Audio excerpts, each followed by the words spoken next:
Amém. Pode se sentar. Obrigado pela recepção.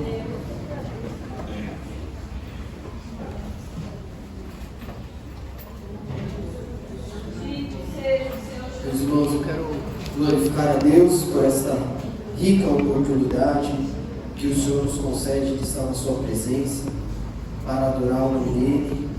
Eu quero aqui também agradecer às irmãs do Círculo de Oração pela confiança, ao convite, à irmã Tatiara que nos formalizou esse convite, e também parabenizar cada uma das senhoras, que Deus venha abençoá-las, dando sempre forças para permanecer fiel. Sei que não foi fácil chegar até aqui, mas o Senhor ajudou a cada uma, né? Apesar das dificuldades, nós sabemos as lutas e as dificuldades, mas o Senhor abençoou a cada um. Também agradecer ao nosso pastor pela confiança. Muito obrigado, pastor, por nos autorizar. E essa igreja aqui, irmãos, tem algo particular aqui. Esta igreja, ela valoriza os obreiros da casa. Isso é muito bom. Sempre nas festividades tem um obreiro da casa, uma irmã da casa, que tem a oportunidade num trabalho como esse, né? Geralmente nas festas, nos congressos, a gente traz alguém de fora, né? Mas aqui esta igreja, ela tem abençoado os obreiros da igreja local, né? Então sou grato a Deus por isso.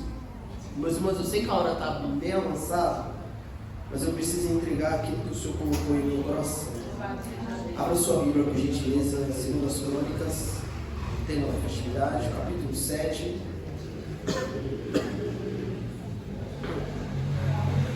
Segundo as Crônicas, no capítulo 7,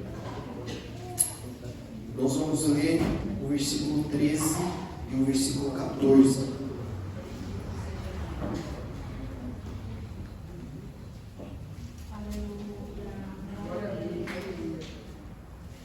Glória a Deus, aleluia. Bendito é o nome de Jesus para sempre. Amém, irmãos? Amém. Leiamos o texto bíblico. Se eu cerrar os céus e não houver chuva, ou se ordenar aos gafanhotos que consumam a terra, ou se enviar peste entre o meu povo, e se o meu povo, que se chama pelo meu nome, se humilhar e orar e buscar a minha face e se converter dos seus maus caminhos, então eu ouvirei dos céus, perdoarei os seus pecados e sararei a sua terra. Amém? Por que esse versículo está aqui? Quero ir bem devagar para entendermos os versículos, o tema que você escolheu. O livro das Crônicas, ele é um livro que aparentemente parece ser uma repetição daquilo que está escrito no livro do profeta Samuel e no livro dos reis. Aleluia. Quem já leu a Bíblia ou procurou ler a Bíblia por completo, percebe que algumas passagens que está no livro de Crônicas, de 1ª e 2ª Crônicas, também estão no livro de Samuel e no livro dos reis. Este livro, ele foi escrito possivelmente por Esdras, já no período em que a nação de Judá, a nação de Israel, estava agora voltando do cativeiro babilônico, por volta ali do ano 450, 420 a.C.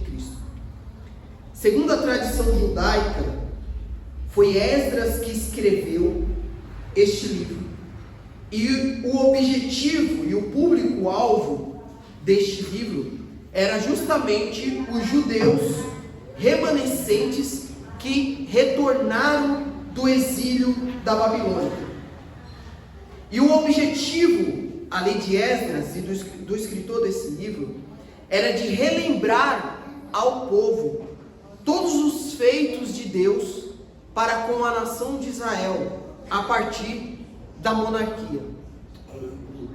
Esdras usa como objetivo, e é interessante porque Esdras exclui do livro de Crônicas algumas passagens o tanto quanto negativas dos seus líderes principais. Por exemplo, o escritor de Crônicas, ele não registra o pecado de Davi, quando Davi cai em adultério. Ele não registra as perseguições que Davi sofreu com o seu filho Absalão, com as aflições que Davi passou. E por que isso? Porque o objetivo de Esdras nesse livro era justamente de relembrar aquele povo que outrora estava saindo de um exílio, saindo de um cativeiro, o qual todos os irmãos conhecem, e relembrar ele as promessas que Deus fez àquele povo. Então, logicamente, ele não coloca alguns pontos negativos do que seria o líder principal até então dos judeus, que seria o rei Davi. E é interessante porque Crônicas, se os irmãos forem ler lá no começo de Crônicas, ele começa falando de Adão, começa mostrando uma genealogia e começa falando de Adão. E é interessante porque no seu final e no decorrer do seu conteúdo, ele tenta trazer a linhagem real de Davi para uma promessa de um reino da semente de Davi que viria para restaurar aquele povo. Pois bem, Esdras escreve com esse objetivo. Agora o versículo ao qual nós lemos. Por que esse versículo está aqui? Conforme os outros irmãos a qual ministraram durante esse mês falaram, Salomão, ele foi escolhido por Deus, o filho de Davi foi escolhido por Deus para erguer o templo do Senhor, para construir uma casa para o Senhor, para adoração. E o texto vai nos discorrer, não vamos aqui se atentar a ler os versículos, porque o tempo não permite, mas o livro vai nos dizer da construção, da forma como Salomão negociou para conseguir mão de obra, para conseguir mantimentos para a construção daquele templo. E no versículos 6 e 7, ele vai justamente relatar todo evento de inauguração daquele templo. Salomão, ele vai organizar as turmas dos sacerdotes, dos levitas, para oferecer sacrifício ao Senhor, e aí ali ele faz uma oração, e nesta oração de Salomão, ele vai expressar algumas palavras muito importantes. Se você estiver com sua Bíblia aberta, veja por exemplo no capítulo 6, a partir do versículo 36, que ele vai começar a mencionar o povo, agradecer a Deus por tudo aquilo que ele fez ao povo. E ele vai citar algumas palavras ali, interessante porque ele está em um momento de agradecimento, mas ele vai citar algumas palavras, por exemplo, no versículo 36, Deus, quando este povo pecar contra ti, pois não há homem que não peque, e tu te indignares contra eles, e os entregarem diante do inimigo, para que os cativarem e os levarem em cativeiro para alguma terra remota ou vizinha, e na terra para onde forem levados em cativeiro, tornarem a si e se converterem, e na terra do seu cativeiro a ti suplicarem, dizendo: pecamos perversamente, fizemos impiamente, procedemos. Então ele vai citar, e é interessante porque esta oração de Salomão é como se Salomão estivesse tendo justamente uma revelação do que aconteceu com aquele povo anos depois. E aí Deus vai responder a oração de Salomão. Nos versículos ao qual nós lemos, ele aparece para Salomão de noite E ele vai falar que ouviu a oração de Salomão. E ele fala que escolheu aquele lugar para habitar no meio do seu povo. E ele faz uma promessa, que são os versículos que nós lemos. Ele fala: se eu cerrar os céus e não houver chuva, se eu ordenar os gafanhotos que consumam a terra, ou se enviar a peste entre o meu povo. E aí ele começa a citar: se o meu povo se humilhar, se o meu povo orar, se o meu povo buscar a minha face, se converter dos seus maus caminhos, eu ouvirei dos céus, perdoarei os seus pecados e sararei a sua terra. Veja que interessante, porque Salomão faz uma oração. Deus, a terra, ela está doente. Por que a terra está doente? A terra está doente porque existe um pecado no meio do povo. Se existe um pecado no meio do povo, Deus não ouve a nossa oração. Se Deus não ouve a nossa oração sem que haja arrependimento e perdão dos pecados, não há conversão, há orgulho, há prepotência, o povo fica arrogante. Sabe o que acontece quando a gente peca? A primeira coisa quando acontece quando a gente peca, o diabo coloca em nós a falta de vontade de orar. Pode perceber, quando nós erramos o alvo, quando nós pecamos, a primeira coisa que o diabo faz é falar ao nosso coração: você vai orar? Não ora não. Você lembra o que você fez? Você lembra o que você errou? Não, Deus não vai ouvir sua oração. E isto é uma artimanha do diabo, porque ele sabe muito bem que se você orar, você não vai pedir perdão dos seus pecados, e Deus não vai te ouvir, você não vai ser restaurado. Então veja que Deus está falando sobre se humilhar e sobre orar. E se não há oração, é porque há orgulho, a prepotência, a soberania. O pecado, ele causa em nós a arrogância, a falta de oração e a falta de buscar a face de Deus. Eu sei que dói, mas eu estou no tema. Vocês escolheram o tema. Veja o cerco que Satanás promove quando há pecado no meio do povo. E aí a nação, e aí nós, e vamos começar a aplicar isso para nós, porque nós ficamos doentes, e pode perceber, irmãos, há muitas pessoas dentro da igreja doentes. Há muitas pessoas com problemas familiares, com problemas conjugais. Existem pessoas com problemas, e é engraçado, pastor, porque algumas pessoas maquiam um problema, aí chega para o pastor e fala: pastor, ora por mim, porque eu estou passando por uma grande luta. Ele resume todo o problema e simplesmente diz: pastor, eu estou passando por uma grande luta. Mas o que falta para ele é ele se humilhar, é pedir perdão para o pai, é pedir perdão para a mãe, é pedir perdão para a esposa, para o esposo. O problema dele, a dificuldade dele que ele está vivendo, na verdade, é a causa do pecado dele. Grande Deus, aleluia. E o que causa o pecado? Causa doença. Aí você vê, você não consegue prosperar. Você não consegue prosperar nas finanças. Você não consegue prosperar na sua vida pessoal. Eu estou no texto. Veja, a nação de Israel, ela sofreu de um problema financeiro. Israel não conseguia prosperar porque se afastou de Deus. Os irmãos lembram que nós lemos no versículo 13? Se eu cerrar o céu e não houver chuva e ordenar aos gafanhotos, o que é que Joel vai dizer? Joel vai dizer exatamente isso. Joel capítulo 1, versículo 4:12. O que o gafanhoto cortador deixou, o gafanhoto peregrino comeu.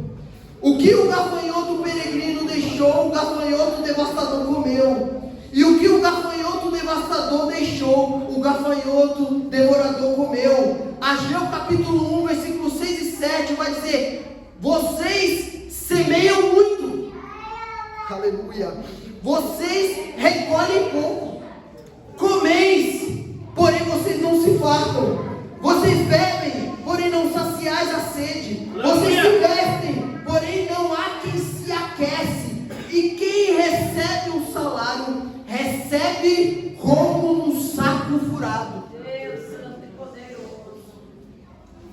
A nação plantava, colhia, juntava, tentava prosperar, mas por conta da sua desobediência, eles não conseguiam prosperar financeiramente. E tem muita gente assim na igreja, irmãos. E aí você não consegue entender por que não prospera, por que não evolui, por que todo projeto não dá certo, por que tudo que eu tenho que fazer não vai para frente. É porque está precisando voltar o coração para Deus. Está precisando voltar a alma para Deus. Porque se Deus não estiver no centro da nossa vida, nada prosperará. Aleluia! Nada prosperará. Bendito seja Deus. Você pode ver, irmãos, a gente faz planos, mas se a nossa vida com Deus não estiver diante do altar do Senhor, nada na sua vida vai dar certo. Nada na sua vida vai prosperar. Nada na sua vida vai progredir se você não se arrepender do seu pecado. E Deus, Ele está dizendo através da sua palavra que todo aquele que procura Ele, Ele está de braços abertos para perdoar o pecado. Problemas financeiros. Israel também estava vivendo com o problema da doença física. Eles ficavam doentes. Irmão Meseumias, da onde você tirou isso? Ora, Jeremias capítulo 8, versículo 22 vai dizer assim: Deus, usando o profeta, vai dizer: não há bálsamo em Gileade? Em Gileade não tem médico. E por que é que vocês continuam doentes? Deus estava falando assim: olha, lá em Gileade é conhecido por ter um bálsamo que cura feridas, que é usado como unguento para feridas. Lá também é conhecido por ter muitos médicos, mas tem tudo isso e vocês continuam doentes. Sabe o que Deus estava querendo dizer para aquele povo? Vocês estão pensando que a doença de vocês é física, mas o problema de vocês é espiritual. Aleluia! O problema de vocês é porque vocês esqueceram os meus mandamentos. O problema de vocês é porque vocês se apostataram da minha lei. É porque vocês mataram os homens de Deus que eu levantei. E Deus está falando conosco hoje, irmãos. Tem muita gente doente. E a causa da sua doença é porque você se esqueceu de Deus. Não é isso que a leitura da Santa Ceia diz? Por causa disso, há muitos fracos e doentes. Mas eu quero te dizer que Jesus, Ele cura a terra. Aleluia! Ele cura. E a sua graça ela é infinita. Meu Deus, a hora foi embora. Ele cura. E a doença, o problema daquele povo, doença financeira, doença física, a nação estava perdida por causa da sua desobediência. Mas Esdras, ele constrói esse livro, ele escreve esse livro para relembrar aquele povo: olha, existe uma promessa para nós, é que da linhagem de Davi nascerá um que será redentor. Não é o que Isaías vai dizer? Isaías, abra sua Bíblia por gentileza. Isaías, glória a Jesus. Isaías 53, glória, aleluia, aleluia. Isaías 53, seja o teu nome, Jesus. Glória a Jesus. Isaías 53, ele vai dizer assim no versículo 4: verdadeiramente Ele tomou sobre si as nossas enfermidades e as nossas dores, ó, as dores aí, ó, levou sobre si, e nós o reputamos por aflito, ferido de Deus. Mas Ele foi ferido pelas nossas transgressões e moído pelas nossas iniquidades, pelo nosso pecado. O castigo que nos traz a paz estava sobre Ele, mas pelas suas pisaduras fomos sarados. Eu quero dizer para você, meu irmão, e essa palavra aqui não é para contar dele, não. Essa palavra aqui é porque Jesus te ama. Não importa o que você fez, o que você errou, existe um que morreu na cruz do Calvário, e Ele sara as nossas feridas. Essas feridas que são a causa por causa do nosso pecado. Isaías está dizendo que Ele nos redime de todo o pecado. Ele levou sobre si todo o nosso pecado e nos restaurou, e nos redimiu para que hoje estivéssemos aqui e sejamos livres dele. É o que Esdras vai dizer neste livro, a linhagem de Jesus Cristo. Veja, João Batista, ele vai dizer, João Batista está em um determinado dia na beira do Jordão, e a Bíblia vai nos dizer que ele batizava para arrependimento, e ele gritava: vinde e arrependei-vos, porque é chegado o reino de Deus. Aleluia. O reino de Deus é chegado. E um determinado dia João está batizando, quando ele levanta a cabeça, aleluia, Glória a Jesus. ele vê um homem vindo. Esse homem era diferente. Aleluia. E quando Jesus vai se aproximando, ele diz: eis o Cordeiro de Deus, que tira o pecado do mundo. Estava apontando para o sacrifício de Jesus.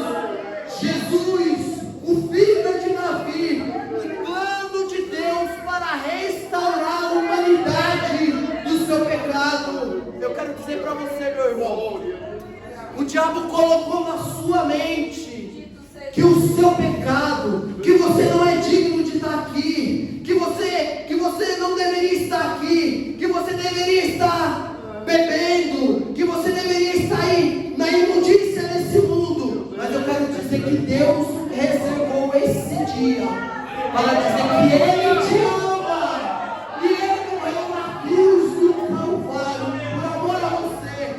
E não há pecado no mundo que o sangue de Jesus não purifique. Não há pecado que o sangue de Jesus não pague. Oh glória! E uma determinada feita, Mateus capítulo 9, versículo 6. Jesus, ele está na beira da praia de Cafarnaum.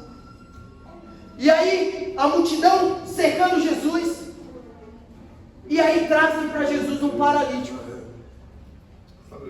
Jesus olha para aquele homem assim e diz para ele: homem, perdoado lhe são os seus pecados. Aí os escribas, os fariseus, os doutores da lei, aqueles que queriam colocar, dizia que queria colocar ordem, com qual autoridade você diz que perdoados são os pecados desse homem? Aí Jesus vai dizer assim: mas o que é mais fácil para mim? Dizer para ele: levante e anda? Vou dizer: perdoados são os seus pecados. Eu vou demonstrar para vocês que o Filho do Homem, o Filho de Deus, tem autoridade na terra para perdoar pecados. Ele tem autoridade. Então essa noite, irmãos, se o diabo tem falado no seu ouvido que para você não tem uma solução, o Espírito Santo diz: a solução para você, e a solução é o sangue de Jesus. É voltar o seu coração para Jesus. E a partir do momento que houver arrependimento, que houver humilhação, que você se dobrar o seu coração para Deus, é o que o versículo tema vai dizer: Ele perdoa, Ele cura, Ele restaura. Você vai ver quando você se dedicar a Jesus. Glória a Jesus. Quando você colocar Jesus no centro da sua vida, as coisas vão começar a andar. Vai começar a haver prosperidade no lar, no casamento, na família, no trabalho, na escola, no ministério. Vai começar a haver prosperidade nos departamentos da igreja, mas é preciso haver arrependimento. Arrependimento genuíno e verdadeiro. Jesus, Ele é o nosso advogado nas nossas causas. Aleluia. Carta de João, primeira carta de João, no capítulo 2, do versículo 1 ao versículo 2, ele vai dizer: filhinhos, não pequeis, mas se vocês pecarem, vocês têm um advogado. E esse advogado não cobra honorário, não. Esse advogado, ele intercede por você. Glória a Jesus. E ele purifica, e ele limpa, e ele restaura. Se você chegou aqui se perguntando ao Senhor por que da causa de todo esse problema, faça uma reflexão neste momento. Faça uma reflexão agora, você aí. Como está a sua vida com Deus? Como está a sua vida com Deus?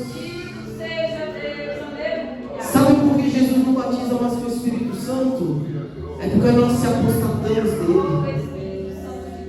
Sabe o que é se apostatar? Se apostatar é esquecer de Deus.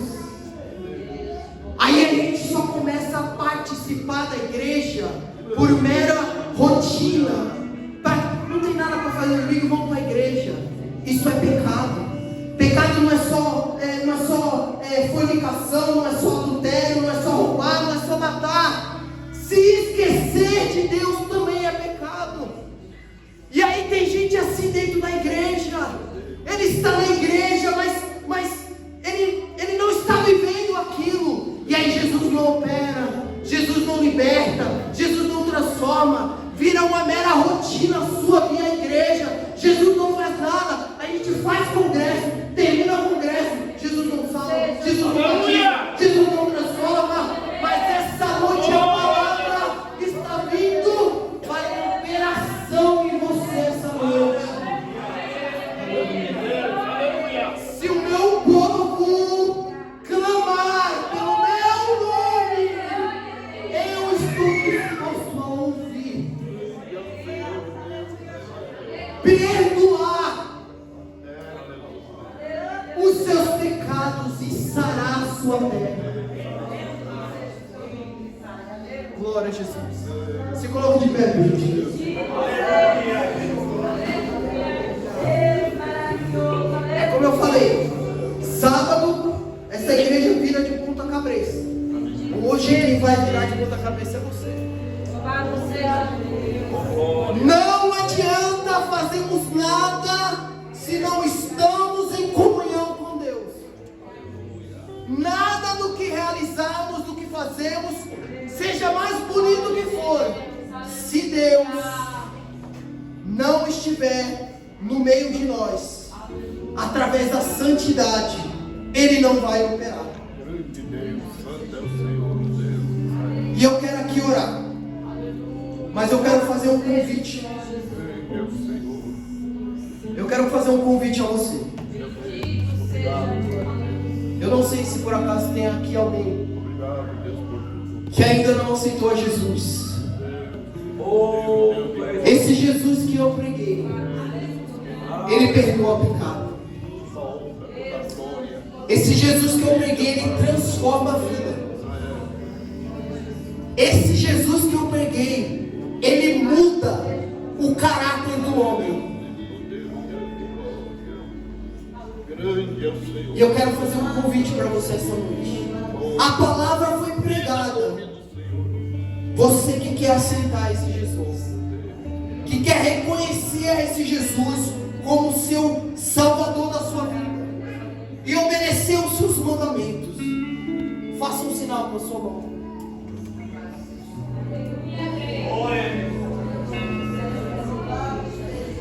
Não adianta você planejar nada, não adianta você fazer nada, se Jesus não estiver no centro da sua vida, nada virá para frente.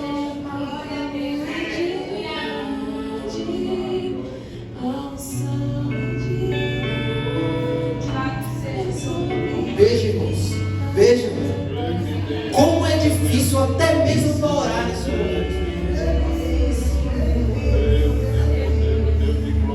E eu não sou pregador de ficar mexendo com o emocional de ninguém.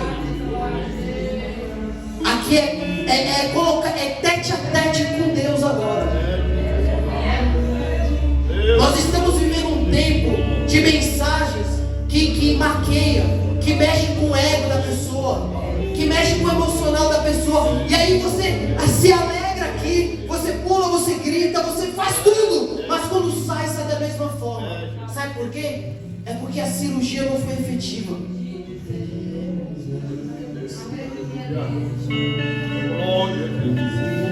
Até quando nós vamos viver dessa forma, nessa frieza espiritual? E só existe uma solução para essa frieza espiritual, irmãos. É voltarmos o nosso coração para Deus.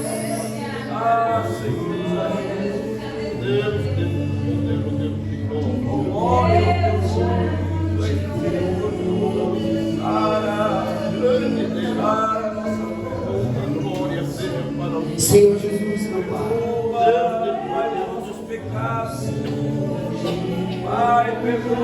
eu vou orar. Não tem ninguém que quer aceitar esse Jesus. Jesus é bom demais para ficar forçando. E eu vou orar. E que você saia daqui essa noite com essa palavra no seu coração e faça uma reflexão.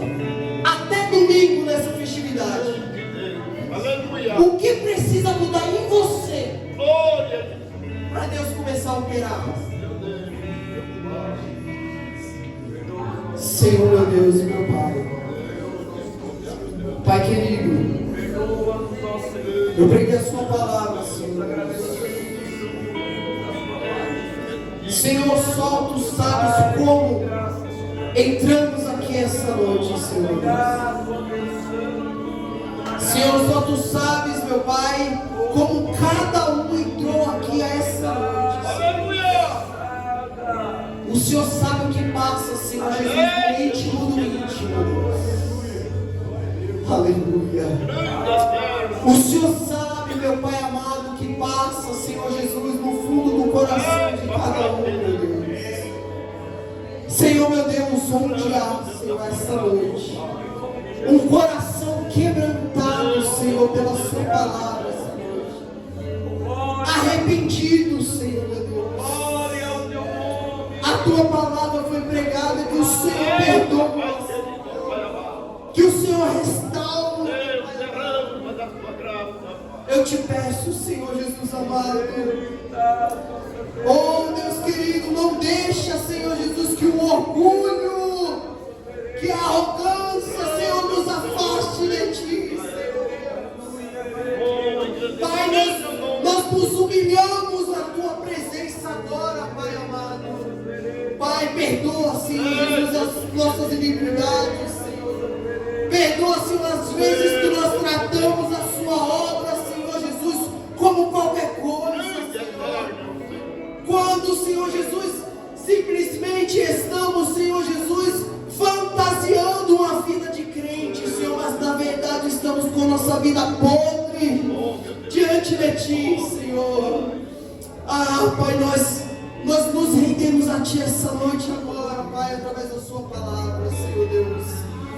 Deus, cura, Senhor Jesus, cura a nossa terra, cura a nossa terra, Senhor Jesus, cura a nossa terra, Senhor, porque sabemos que só vamos prosperar se o Senhor estiver no centro da nossa vida,